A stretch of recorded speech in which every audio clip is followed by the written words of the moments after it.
ಸಿದ್ದರಾಮಯ್ಯನವರ ಸರ್ಕಾರನೇ ಕಾರಣ. ಸಿದ್ದರಾಮಯ್ಯನವರ ಸರ್ಕಾರದಿಂದನೇ ಇಷ್ಟೆಲ್ಲ ಅನಾಹುತ ಆಗಿರ್ತಕ್ಕಂಥದ್ದು. ರಾಜ್ಯದ ಜನಗಳ ಮುಂದೆ ಕ್ಷಮಾಪಣೆ ಕೇಳಬೇಕು. ಯಾಕಂದ್ರೆ ಅವ್ರು ಧೈರ್ಯವಾಗಿ, ಕೇರಳದ ಮುಖ್ಯಮಂತ್ರಿ ಧೈರ್ಯವಾಗಿ ಹೇಳ್ದ ಇದು ಬುಲ್ಡೋಜರ್ ಸರ್ಕಾರ ಅಂತ ಕರ್ನಾಟಕದ ಮೇಲೆ ಆಘಾತ ಮಾಡ್ದ. ಅಂತವ್ರ ಜೊತೆ ಹೋಗಿ ವೇದಿಕೆ ಹಂಚ್ಕೊಂಡ್ರಿ ನೀವು ಸಿದ್ದರಾಮಯ್ಯನವರು. ಇವತ್ತು ಕನ್ನಡದ ಮೇಲೆ ದಾಳಿ ಮಾಡ್ತಾ ಇದ್ದಾರೆ.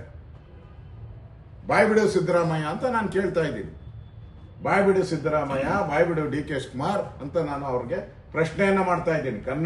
ಕನ್ನಡ ಕಾವಲು ಸಮಿತಿಯ ಮೊದಲ ಅಧ್ಯಕ್ಷ, ನಿಮ್ಮ ಮೊದಲ ಅಧ್ಯಕ್ಷರ ಮುಖ್ಯಮಂತ್ರಿ ಆಗಿದ್ದಾರೆ. ಇಂಥ ಸಂದರ್ಭದಲ್ಲಿ ಈ ತರ ಒಂದು ಆದೇಶ ಬಂದಿರೋದು ಸಿದ್ದರಾಮಯ್ಯನವ್ರಿಗೆ ಅವಮಾನ.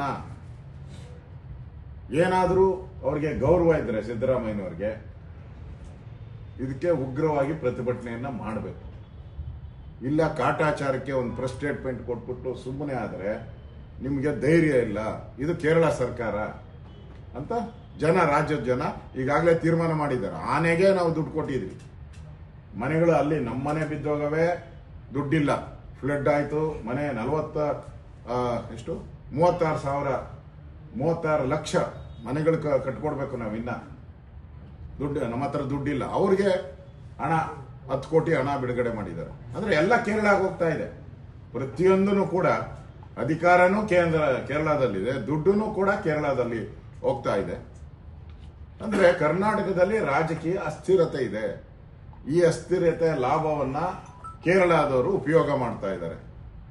ಅದರಲ್ಲೂ ವೇಣುಗೋಪಾಲ್ ಅವರು ಅತಿ ಹೆಚ್ಚು ಒತ್ತಡದಿಂದ ಇವತ್ತು ಕರ್ನಾಟಕದ ಸರ್ಕಾರ ಒಂದು ರೀತಿ, ಮುಖ್ಯಮಂತ್ರಿ ಇಲ್ಲಿ ಯಾರು ಅನ್ನೋದು ಇನ್ನೂ ನಮಗೂ ಅರ್ಥ ಆಗಿಲ್ಲ. ಉಪಮುಖ್ಯಮಂತ್ರಿನ ಆದ್ರೆ ರಿಯಲ್ ಮುಖ್ಯಮಂತ್ರಿ ವೇಣುಗೋಪಾಲ್.